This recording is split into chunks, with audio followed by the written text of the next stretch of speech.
Welcome dear students. Today we will discuss about second condition of equilibrium. So second condition of equilibrium हमें क्या बताती है? हमने first condition पढ़ी उसमें था summation F is equal to zero. जितनी भी फोर्सेस एक्ट कर रही हैं बॉडी पे ये क्या होनी चाहिए? जीरो। जब ये हमारे पास कंडीशन अप्लाई हो जाएगी तो इसका मतलब है कि हमारे पास क्या है? First condition satisfied. First condition satisfied. Okay. अच्छा, अब हम देखते हैं कि अगर कोई बॉडी है उस पे फर्स्ट कंडीशन सेटिस्फाई होगी लेकिन फिर भी बॉडी क्या इक्विलिब्रियम में नहीं। हम क्या करते हैं? हम देखते हैं सेकंड कंडीशन। तो सेकंड कंडीशन हमें क्या कहती है? सेकंड कंडीशन हमें कहती है summation summation of all torques. Okay, क्या कह रही है? जितने भी torques acting on body acting on body should be zero. Okay, जितने भी टॉर्क्स बॉडी पे लग रहे हैं क्या होने चाहिए? वो जीरो होने चाहिए। ओके, या उनका जो सम है उनको हम करेंगे तो वो किसके बराबर आएगा? जीरो के बराबर आएगा। मीन अगर फर्ज करें एक बॉडी है हमारे पास, एक यहाँ पे है और एक यहाँ पे, और ये पिवट, ये क्लॉकवाइज है और ये हमारे पास क्या एंटी क्लॉकवाइज। तो इन दोनों को क्या होना चाहिए? आपस में बराबर होना चाहिए। मीन हमारे पास नो एंगुलर एक्सलेशन। क्या होना चाहिए? No angular acceleration. ओके, हमारे पास कोई एंगुलर एक्सलेशन प्रोड्यूस नहीं होनी चाहिए। जब अगर फर्ज करें हमारे पास ये ज्यादा हो जाता है, ये 20 हो जाता है। ओके, और ये डिस्टेंस हमारे पास 1 1। ओके, आगे ये डिस्टेंस जो हमारे पास है ये कितना? 1, और ये हमारे पास 10 न्यूटन की फोर्स है। ओके, और ये 20 न्यूटन। तो ये क्या होगी? ये इस तरफ रोटेट कर जाएगी। जब रोटेट करेगी तो बॉडी क्या होगी? बॉडी इक्विलिब्रियम में नहीं रहेगी। और बॉडी के पास देखें रोटेट करेगी इस पॉइंट के अबाउट। ये पॉइंट कौन सा होता है? Pivot point. ओके, ये कौन सा है? Pivot point. अच्छा, पिवट पॉइंट के अबाउट जब रोटेट करेगी तो बॉडी के पास क्या आ जाएगी? Angular acceleration. तो बॉडी क्या होगी? बॉडी इक्विलिब्रियम में नहीं रहेगी। ओके, अच्छा, अब इसको देखते हैं कि हमारे पास हम इसको लिखेंगे कैसे। हमने देखें फर्स्ट कंडीशन में लिखा था कि समेशन जितनी फोर्सेस हैं वो बॉडी पे एक्ट हो रही है वो कितनी होनी चाहिए? जीरो। तो हम यहाँ पे लिखेंगे summation torque is equal to zero. हमें देखें ये इसका मतलब है कि ये टॉर्क हमारे पास क्या है? वेक्टर। Okay, vector. अगर हमारे पास थ्री डायमेंशनल बॉडी है तो उस पे हमारे पास जो टॉ समेशन टॉ एक्स जितने हैं वो हमारे पास जीरो होने चाहिए। समेशन टॉ वाई वो हमारे पास क्या होने चाहिए? जीरो। और summation tau z is equal to zero. तो आप जो एक्स डायरेक्शन में, वाई डायरेक्शन में और जी डायरेक्शन में है ये हमारे पास क्या होनी चाहिए? जीरो। तो हमारे पास क्या होगी? बॉडी सेकंड कंडीशन सेटिस्फाई होगी। ओके, आपने बस ये चीज याद रखनी है। ओके, और अब ये मैं आपके सामने एक एग्जांपल है, एग्जांपल करते हैं तो बेहतर समझ आएगी कि ये हम कैसे इस कोई भी अगर हमारे पास प्रॉब्लम है तो हम उसको कैसे टैकल करते हैं। एग्जांपल में वो कहता है, एग्जांपल,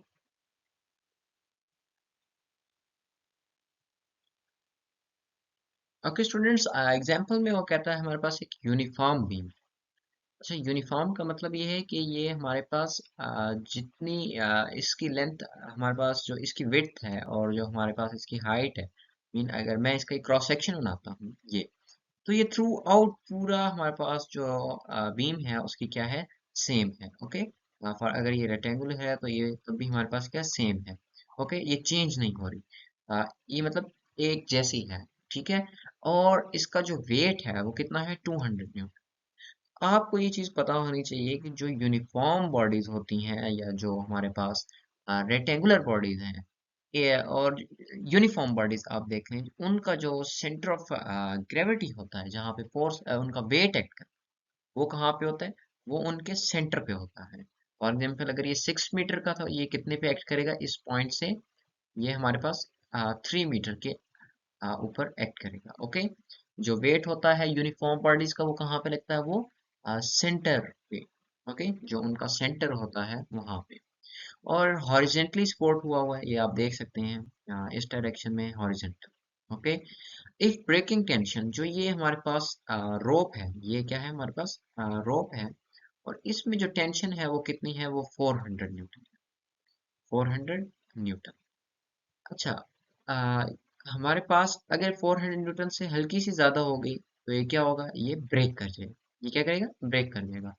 और जो हमारे पास ये बंदा है, इसका जो वेट है वो कितना है हमारे पास, वो हमारे पास है 400 न्यूटन। 400 न्यूटन। और जो बीम का वेट है वो कितना है हमारे पास, 200 न्यूटन। ये भी डाउनवर्ड एक्ट करेगा, और जो बंदा है उसका भी वेट क्या है, वो डाउनवर्ड एक्ट करेगा। ओके। अच्छा, जो टेंशन है ये अब हमारे पास जो रोप में, ये हमारे पास क्या है, ये अपवर्ड है। देखें, रोप खींच रही है, रोप ने सपोर्ट किया हुआ है, तो रोप डायरेक्शन, रोप की जो पूरी कोशिश है वो क्या है, रोप कहेगी कि भाई ये हॉरिजेंटल है तो इसको हॉरिजेंटल रहना चाहिए, तो मैं इसको ऊपर खींचूंगी। अब बंदा जब आगे चलेगा, बंदा जब आगे जाएगा तो क्या होगा, बंदे की कोशिश होगी कि इसको नीचे करूं मैं किसी तरीके से। जब वो नीचे करेगा, अब देखें हमने वो पॉइंट फाइंड करना है कि जहां तक बंदा जा सकता है, उसकी जो लिमिट है। हमने क्या है, how far can man of weight 400 walk from point A. Point A से बंदा आगे कितना जा सकता है, हमने वो पॉइंट निकालना है। अब देखें, फर्ज करें मैं कहता हूँ कि पॉइंट 4 आ जाता है, 4 इज लिमिट। ओके, मैं ये एज्यूम कर रहा हूँ वैसे ही। अगर 4 हमारे पास लिमिट है, तो वो 4.1 पे जो ही जाएगा तो ये क्या कर जाएगी, रोप ये ब्रेक हो जाएगी। तो चलिए इसकी फ्री बॉडी डायग्राम बनाते हैं और उसके बाद इसको सॉल्व करते हैं। तो स्टूडेंट्स, यहाँ पे मैं एग्जांपल करता हूँ। जो एग्जांपल लास्ट स्लाइड में मैंने आपको दिखाई है। अच्छा, ये हमारे पास क्या है, ये हमारे पास पिवट पॉइंट है, जिस पॉइंट के अबाउट बॉडी ने क्या करना है, रोटेट करना है। ओके। और इसको पॉइंट ए का नाम भी दे रहा है वो। और यहाँ पे एक यूनिफॉर्म जो बॉडी थी। अच्छा, ये मैं क्या बना रहा हूँ, ये मैं एफ पी डी बना रहा हूँ। क्या बना रहा हूँ, F B D. F P D stands for free body diagram. और यहाँ पे जो रोप की फोर्स लग रही थी वो कितनी थी, 400 न्यूटन। और यहाँ पे एक वेट है, ये वेरिएबल है। वेरिएबल है कहाँ से कहाँ तक, ये टोटल यहाँ से लेंथ कितनी है इसकी, ये 6 मीटर है। और जो बंदा, ये हमारे पास 400 न्यूटन है। ओके। जो वेट है किसका, आदमी का। और जो बीम का वेट है वो कहाँ पे एक्ट कर रहा है, वो सेंटर पे। ओके। और वो कितना है, 200 न्यूटन। और ये कितना है यहाँ से फासले पे, ये हमारे पास 3 मीटर। अच्छा, बंदे का मैंने आपको बताया, बंदे का जो वेट है, या बंदा यहाँ से भी मैंने आपको बताया, बंदा ट्रेवल करना चाहता है यहाँ पे। तो बंदे का जो डी मैं कहता हूँ डिस्टेंस है, जो वो ट्रेवल करेगा, वो यहाँ तक हो सकता है डी। मतलब वो कहीं पे भी हो सकता है डी। हमारे पास 6 से कम होगा और बड़ा होगा 0 से।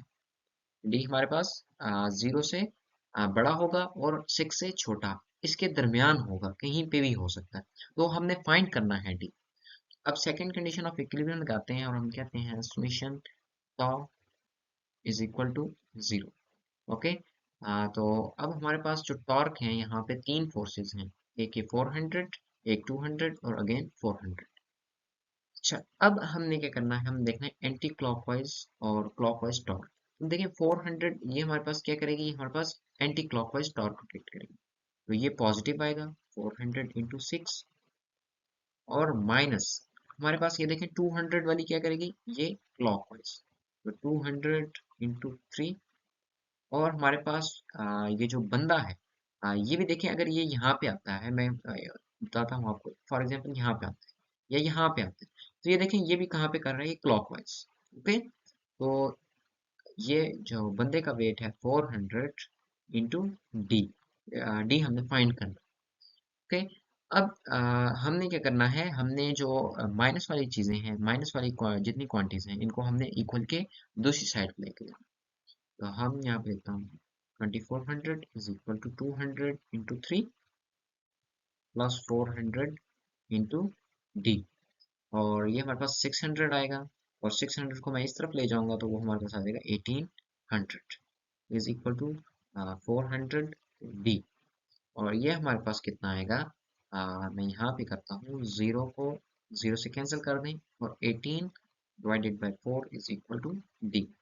तो ये हमारे पास जो डी आ रहा है, ये हमारे पास आ रहा है 4.5 मीटर।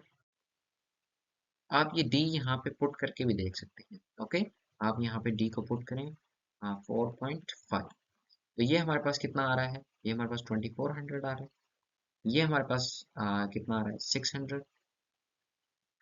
और ये हमारे पास कितना आएगा, 400 × 4.5 करेंगे तो वो हमारे पास आएगा 1800।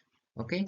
तो ये आप करें, आप ये देखें, 24 - 6 18, 18 - 18 0। तो इसका मतलब है कि ये हमारे पास सेकेंड कंडीशन को सेटिस्फाई भी कर रहा है, और जो डिस्टेंस हमने निकाला है वो भी बिल्कुल ठीक निकाला है। Okay students, thank you very much, Allah Hafiz.